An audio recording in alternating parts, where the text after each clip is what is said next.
Muy buenas noches, estimados hermanos. Continuamos con el programa de esta noche. Damos gracias al Señor por permitirnos una vez más estar en contacto con cada uno de ustedes.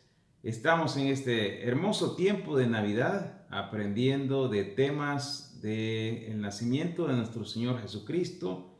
Y hoy vamos a ver la genealogía del Señor Jesucristo, su genealogía y su gracia mostrada en esa genealogía. Y vamos a pues estar viendo allí en Mateo capítulo 1, vamos a estar concentrados allí en ese pasaje. Y bueno, espero que y deseamos y deseo también que el Señor nos pueda hablar en esta noche. Así que todos nosotros tenemos un origen, una genealogía, ¿no? Un árbol genealógico, quienes fueron nuestros ancestros. No sé si alguna vez usted se ha puesto a investigar, pero en el caso mío no llego ni a la quinta generación, pues para saber quiénes fueron mis ancestros. Sin embargo, en la Biblia encontramos los registros más sorprendentes desde el primer hombre y la primera mujer sobre la tierra. Ningún libro provee tanta información como las Santas Escrituras acerca de cómo Dios se encargó de preservarla para que podamos apreciar la historia de la humanidad y su redención. En la Biblia encontramos dos genealogías de nuestro Señor Jesucristo, una en Mateo capítulo 1 y en la otra en Lucas capítulo 3. Y las dos son diferentes en contenido debido al enfoque y la audiencia para la cual los libros se escribieron. Mateo, por ejemplo, escribe a los judíos, por lo tanto, él se enfoca en la línea real que gobernó Israel y presenta a Jesús como el Mesías, el legítimo, el ungido, el rey prometido, el que tiene derecho al trono de ocupar el trono de David, su padre, el primer rey de Israel, el rey más importante de Israel, ya que Saúl fue desechado por su desobediencia. Y así que Mateo está escrito para fortalecer la fe de los cristianos judíos y también como una herramienta para evangelizar, la evangelización de los mismos. En la genealogía de Mateo veremos la línea sanguínea de José y el padre legal de Jesús. El libro de Lucas, en cambio, está dirigida a una audiencia gentil.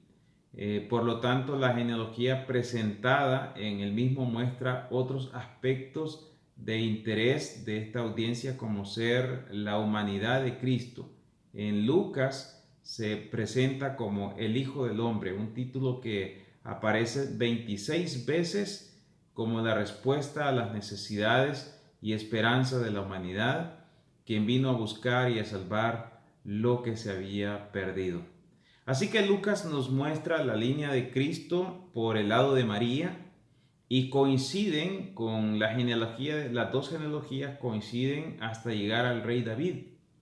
La genealogía de Mateo viene del pasado al presente, desde Abraham hasta Jesús, y a Mateo no le interesa que los judíos vean a Cristo como humano, sino como el legítimo rey de Israel y el cumplimiento de la promesa a Abraham de que en él iban a ser benditas todas las naciones de la tierra.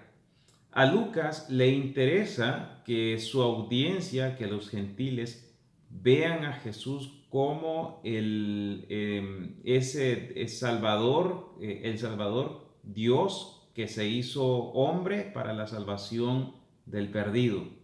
Y por lo tanto muestra una genealogía del presente hacia el pasado, llegando hasta Adán, el primer hombre sobre la tierra. Así que esta noche vamos a ver cuatro puntos, cuatro principios importantes que nosotros aprendemos de la genealogía y que quisiera que tengamos presente. Vamos a orar y pedirle al Señor su dirección. Amado Señor, Guíanos, por favor, guíame en esta enseñanza y que sea tu palabra, Señor, hablándonos a través de este pasaje tan hermoso acerca de tu genealogía. Que podamos disfrutar este tiempo en el nombre de Cristo Jesús. Amén. Muy bien, primero veamos allí, el primer punto que vamos a ver es la genealogía de Cristo nos muestra su linaje real. Mire en el versículo 1 de Mateo 1, libro de la genealogía de Jesucristo, hijo de David, hijo de Abraham. En ese versículo, primero Mateo dice que él es el Mesías y Mateo le da o habla de Jesucristo. Jesucristo es una unión de dos nombres, de Jesús y Cristo. Así que Mateo lo presenta como Jesucristo y une la palabra Jesús y Cristo. Jesús, vimos en la enseñanza anterior que significa el Señor es salvación o Jehová salva. Y Cristo viene del griego Christos, que significa el ungido, y es el equivalente del hebreo que significa Mesías. Así que Jesucristo es el legítimo ungido rey, el ungido sumo sacerdote y el ungido profeta prometido al pueblo de Israel. Si vamos a Lucas 2:11, mire lo que el ángel le dice allí a los pastores. En Lucas 2:11 dice que os ha nacido hoy en la ciudad de David, y mire cómo lo presenta, un Salvador que es Cristo el Señor. Así que el ángel, aquí los ángeles les relatan a los pastores que este Salvador que ha nacido en la ciudad de David es Cristo. Les está diciendo, Él es el ungido, Él es el rey, Él es el sumo sacerdote, Él es el profeta prometido, Él es el ungido, el Cristo. Qué bonito esa declaración que los ángeles están haciendo allí a los pastores. Así que Mateo lo presenta como el ungido, el Mesías, pero también lo presenta como el rey prometido de Israel, el que tiene derecho a gobernar. ¿Por qué? Porque en ese versículo 1 dice, libro de la genealogía de Jesucristo, hijo de David, hijo de David. Ahora, el cumplimiento, vemos aquí entonces un cumplimiento de la promesa de Dios para David. Si va conmigo, por favor, a 2 de Samuel, capítulo 7, versículo 12, dice de esta manera. Capítulo 7, versículo 12. Y cuando tus días sean cumplidos y duermas con tus padres, yo levantaré de ti a uno de tu linaje, el cual procederá de tus entrañas, y afirmaré su reino. Así que se le promete al rey David un descendiente que va a gobernar de su linaje, va a tener un gobierno firme, o sea, un gobierno perpetuo, eterno. Y también en el Salmo 132:11, mire lo que dice este Salmo. Salmo 132:11 dice, en verdad juró Jehová a David, y no se retractará de ello. De tu descendencia pondré sobre tu trono. De tu descendencia pondré sobre tu trono. Así que Dios había hecho una promesa, un pacto con David. Es lo que se le llama el pacto davídico. Así que David fue el rey más importante de Israel. Y al presentar Mateo a Jesús como hijo de David, presenta su legítimo derecho a ocupar su trono, el trono de David, su padre. Y por lo tanto lleva al lector judío, los judíos que estaban leyendo este libro, pues lo lleva inmediatamente a ese pensamiento, a poder identificar a Jesús como el legítimo heredero al trono y también a hacer una investigación o a insinuarlo a investigar sobre este asunto.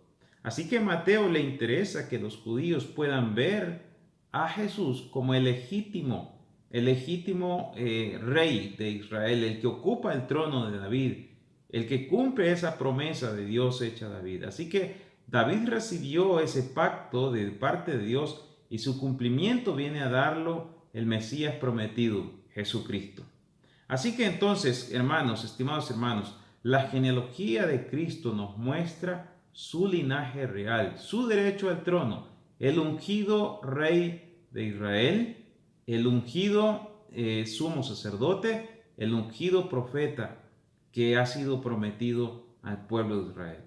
Pero también, estimados hermanos, en este versículo 1, la genealogía de Cristo nos muestra la fidelidad de Dios en el cumplimiento de sus promesas. Nos muestra la fidelidad de Dios en el cumplimiento de sus promesas. Mire, también en ese versículo, libro de la genealogía de Jesucristo, hijo de David, hijo de Abraham, hijo de Abraham. Ahora, lo muestra aquí como el hijo de Abraham. Dios hizo una promesa a Abraham. En Génesis capítulo 22, versículo 18, nosotros encontramos esa promesa, aunque está anteriormente en Génesis capítulo 12, pero también allí en Génesis capítulo 22 le repite esta promesa y dice en el versículo 18, en tu simiente serán benditas todas las naciones de la tierra, por cuanto obedeciste a mi voz. Ahora, yo no sé si Abraham entendió esta promesa. Lo cierto es que él fue el primero en recibir la promesa de que el Mesías iba a nacer como su descendencia. Y Dios es fiel y cumple sus promesas. Cuando Abraham escucha esta promesa de que su descendencia serán benditas, en su descendencia serán benditas todas las naciones, probablemente él no entendía cómo iba a ser esto.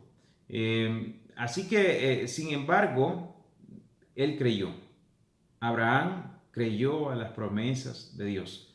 Y hay muchas cosas que Dios hace que nosotros no las entendemos. Y Dios no nos pide que las entendamos. Dios nos pide que creamos en Él, que creamos en sus promesas, porque Él es fiel, es verdadero y sus promesas son fieles y verdaderas.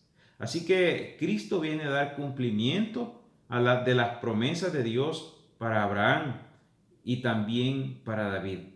Nosotros, al ser seguidores de Cristo, nos convertimos en la descendencia de Abraham, herederos según la promesa, por la fe, según Gálatas 3:29.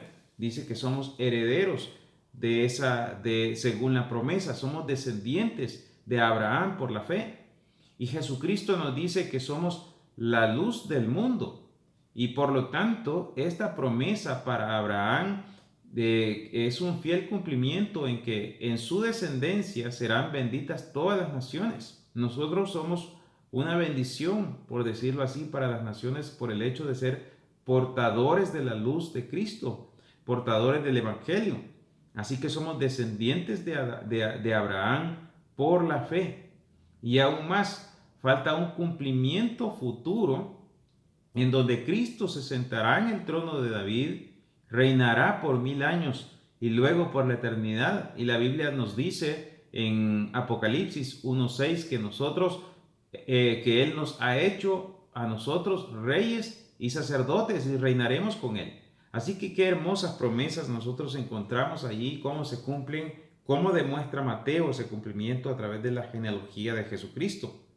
Así que, estimados hermanos, la genealogía de Cristo nos muestra la fidelidad de Dios en el cumplimiento de sus promesas. Pero también el tercer punto que quisiera que veamos esta noche es que la genealogía de Cristo nos muestra la superabundante gracia de Dios. Y vamos a leer allí en el versículo 3, el 2, perdón, en el versículo 2 de Mateo 1:2, que dice, Abraham engendró a Isaac, Isaac a Jacob, y Jacob a Judá y a sus hermanos. Vamos a parar ahí y vamos a analizar un momento que cómo Dios pudo escoger a un hombre aquí que no tenía ningún mérito. De hecho, ninguno de los que vamos a ver tiene algún mérito, pero menos, menos algunos que otros. Así que vamos a ver aquí a un hombre que se llama Jacob. Abraham dice engendró a Isaac, Isaac a Jacob. Dios escogió a Jacob para que estuviese en la ascendencia del Señor Jesucristo. Y mire cómo es la gracia de Dios para con Jacob. Primero, Jacob fue un engañador casi toda su vida. Él engañó a su hermano para quitarle la primogenitura. Engañó a su padre para recibir la bendición que debía ser de Esaú. Engañó a su suegro cuando se escapó de él. Engañó, toda su vida fue de engaño. También fue engañado por su suegro. Fue engañado por sus hijos respecto a la muerte de José, su hijo preferido. Así que toda la vida de este hombre se trató de engaños, tanto él como recibirlos y en su familia también. Y vemos entonces la gracia de Dios para con este hombre. No había nada bueno, por decirlo así, que lo hiciera apto para ser elegido por el Señor. Sin embargo, Dios lo hizo. Pero también vemos aquí en este versículo 2 la gracia de Dios para con Judá. Ese versículo dice, y Jacob a Judá y a sus hermanos. Ahora, ¿quién fue Judá? Judá no fue el mejor hijo de Jacob, lejos de serlo. Por ejemplo, él fue un conspirador para matar a su propio hermano, a José. Luego fue el artífice del plan para vender a su hermano José como esclavo, y de hecho lo hicieron, lo vendieron, y él fue el incitador de ese plan. Pero también Judá fue un inmoral teniendo relaciones sexuales con su nuera. Y esto realmente es escandaloso. Para los judíos esto es un claro mensaje que era hasta vergonzoso. Y eso nos dice que la descendencia del Señor no era en ninguna manera por mérito de sus antepasados. Al contrario, era escandaloso. Si pensáramos en el mejor hijo de Jacob, nunca sería Judá. Pensaríamos en José en primer lugar, o quizá Benjamín, de quien casi no se habla en la Biblia, por lo menos en el Antiguo Testamento. Entonces, esto me dice también cuán escandaloso es mi pecado. Y aún así el Señor en su gracia y en su misericordia quiso escogerme, no por ningún mérito personal, sino solamente porque Él así lo quiso, por su pura gracia. Otro aspecto importante es entre los ascendientes de Cristo que tenían hermanos, por lo menos los que se mencionan que tenían hermanos, es que no eran ellos los primogénitos. Por ejemplo, Abraham, ni Jacob, ni Judá, ni David, ni Salomón eran primogénitos. Y esto creo que Mateo nos quiere mostrar que la preeminencia de Cristo tampoco se debía a la primogenitura de sus antepasados, sino a la pura voluntad de Dios que exalta a los humildes. Así que vemos la gracia de Dios para con Jacob, pero también la gracia de Dios para con Isaac. Pero vamos a ver la gracia de Dios para con las mujeres que se mencionan aquí en la genealogía de Cristo. Aquí se mencionan 5 mujeres, pero 4 de ellas que están, por supuesto, incluyendo a María, y 4 de ellas vamos a ver de cosas escandalosas que suceden allí con estas mujeres. Primero vamos a leer del versículo 3 al 6. Mira lo que dice el 3. Judá engendró de Tamar a Fares y a Zara, Fares a Esrón y Esrón a Arán. Arán engendró a Aminadab, Aminadab a Naasón y Naasón a Salmón. Salmón engendró de Rahab a Booz, Booz engendró de Ruth a Obed, y Obed a Isaí. Isaí engendró al rey David, y el rey David engendró a Salomón, de la que fue mujer de Urías. Aquí menciona 4 mujeres en esta genealogía. No era usual que en las genealogías se mencionaran mujeres, pero Mateo quiere darnos una enseñanza aquí. Primero menciona a Tamar. ¿Quién fue Tamar? La nuera de Judá. Esta era una mujer cananea, fue adúltera y fingió ser una prostituta para capturar la atención de su suegro. Tuvieron relaciones sexuales, una relación prohibida totalmente, de la cual nacieron Fares y Zara, nacieron gemelos. Y también menciona a otra mujer que se llama Rahab. Rahab, la Biblia dice en Josué que era una prostituta y era cananea, vivía en Jericó y estaba excluida totalmente de los pactos de la promesa. Sin duda que esta mujer es una clara representación de lo que éramos nosotros, como dice Efesios 2:12, que nos dice: en aquel tiempo estabais sin Cristo, alejados de la ciudadanía de Israel y ajenos a los pactos de la promesa, sin esperanza y sin Dios en el mundo. Rahab nos representa a nosotros los gentiles, totalmente. Esta mujer salvó a los espías que llegaron a inspeccionar la tierra de Jericó porque creyó en el Dios verdadero. Fue justificada por su fe. Aparece en la galería de los héroes de la fe en Hebreos capítulo 11. Esta mujer se casó con un hombre llamado Salmón y curiosamente está en la ascendencia mesiánica. ¡Qué maravilloso! Esta mujer es una representación de nosotros. Pero también vemos a otra mujer llamada Ruth, otra extranjera y moabita, adoradora de ídolos. Pero aquí la vemos en la ascendencia. Aquí vemos en la genealogía de Cristo. También vemos a otra mujer que no se menciona el nombre, Betsabé. Y no se le menciona el nombre, pero sí se le menciona el del marido, un hombre que sufrió martirio por parte del rey David y era un hombre realmente temeroso de Dios, cuya mujer fue una adúltera.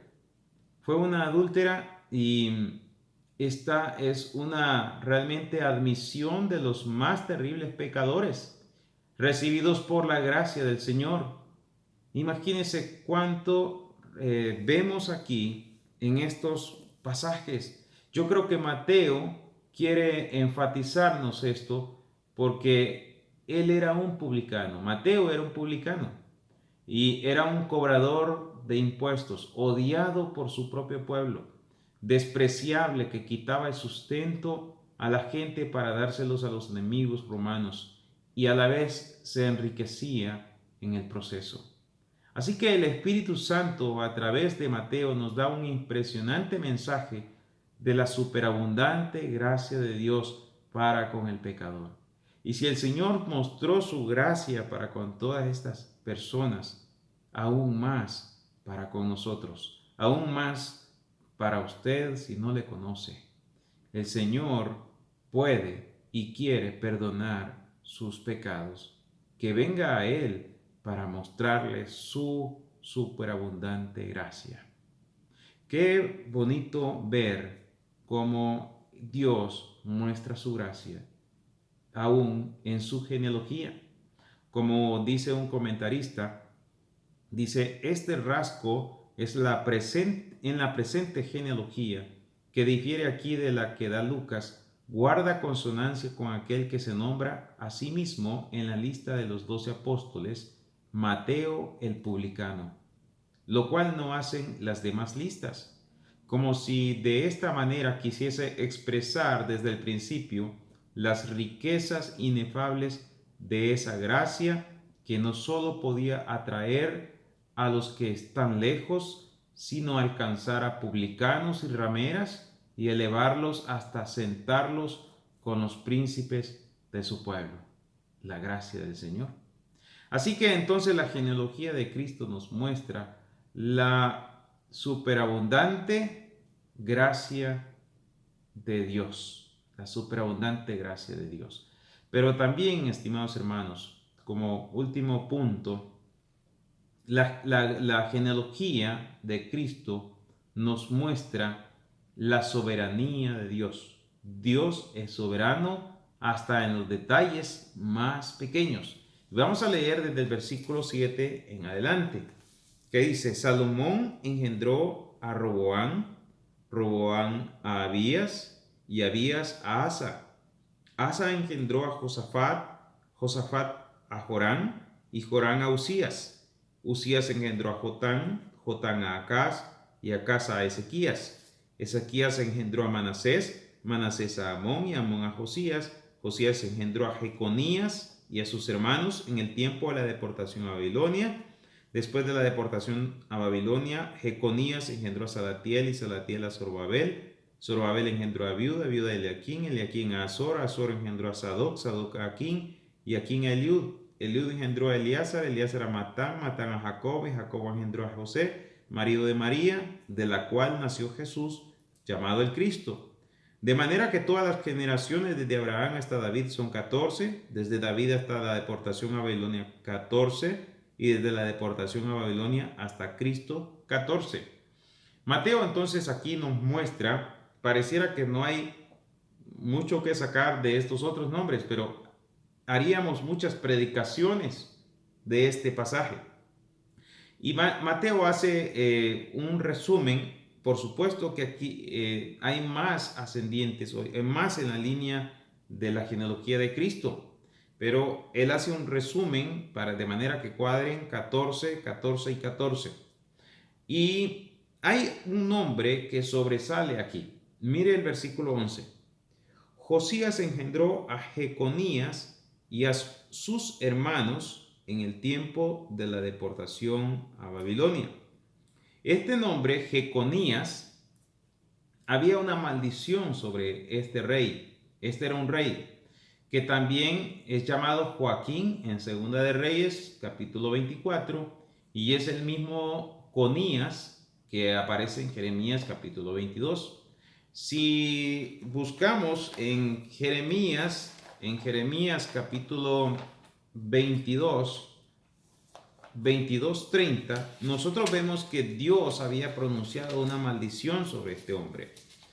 Y dice de esta manera, Jeremías 22:30, así ha dicho Jehová, escribid lo que sucederá a este hombre privado de descendencia, hombre a quien nada próspero sucederá en todos los días de su vida, porque ninguno de su descendencia logrará sentarse sobre el trono de David, ni reinar sobre Judá. Entonces Dios dice, ninguno de su descendencia logrará sentarse sobre el trono de David, ni reinar sobre Judá. Había una maldición, este fue un rey malvado, idólatra, terriblemente malo, y Dios pronuncia esa maldición sobre él. Entonces, ¿cómo es que aparece en la genealogía de Jesucristo en Mateo? Hay una pregunta, entonces, ¿cómo es que este hombre, vamos a ver que aparece aquí? Él era descendiente de Salomón, hijo de David, este hombre. Ahora, ¿cómo entonces encaja esto? Bueno, hay que ver Lucas 3:31 y 32. Recuerde que en Lucas capítulo 3 vemos la genealogía también de Cristo. Pero en Lucas vemos la genealogía de Cristo a través de María. Y mire lo que dice el versículo 31-32. Lucas 3, 31 y 32. Estaba en el versículo 2, en el capítulo 2. Dice así, el 31 dice, hijo de Melea, hijo de Mainán, hijo de Matata, hijo de Natán, hijo de David. Y sigue. Entonces, aquí vemos un cambio. No vemos a Salomón. Vemos a un hijo que se llama Natán, hijo de David. Entonces, vemos aquí en Lucas que Jesús desciende del rey David, pero no por medio de Salomón, sino por medio de Natán.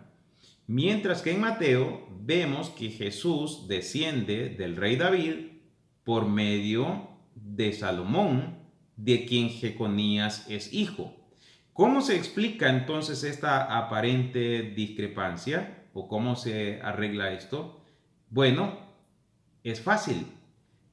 Este Jeconías era descendiente de Salomón, hijo de David, pero Jesús traía la sangre del linaje de David a través de Natán y no de Salomón. ¿Por qué? Porque María era descendiente del rey David por medio de Natán.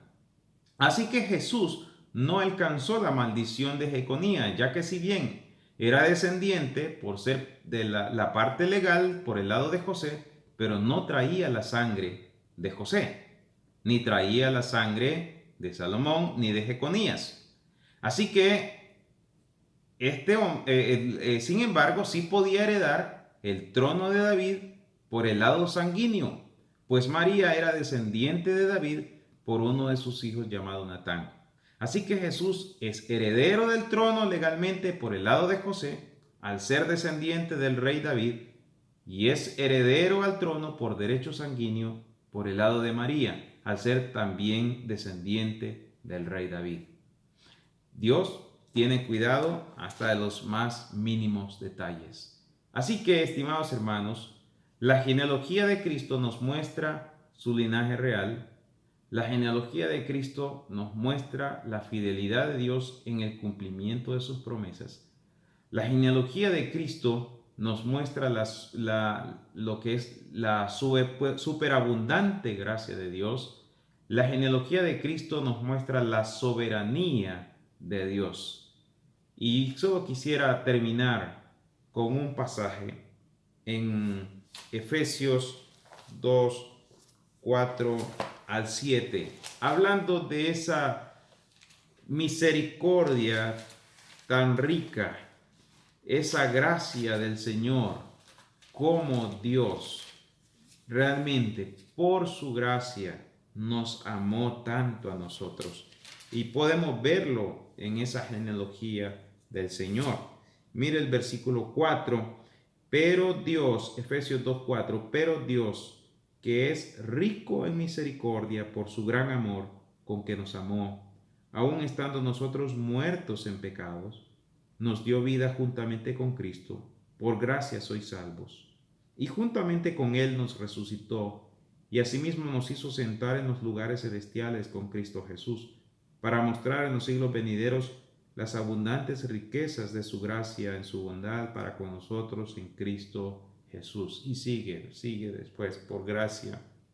Dios es rico en misericordia, nos amó con su gran amor.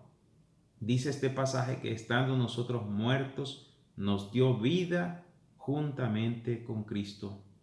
Nos resucitó, dice este pasaje. Nos hizo sentar en lugares celestiales con Cristo Jesús. Nos sacó de aquella vida de pecado y nos puso en lugares celestiales. ¿Con qué propósito lo hizo? El versículo 7 dice, para la gloria eterna de Dios, las riquezas de su gracia. ¿Cómo no debemos darle gracias al Señor? También por eso cantamos, ven a Él, pecador, porque Dios quiere que usted experimente su gracia en su vida. Y nosotros también queremos que usted, si no conoce al Señor, pueda experimentar la gracia de Dios en su vida.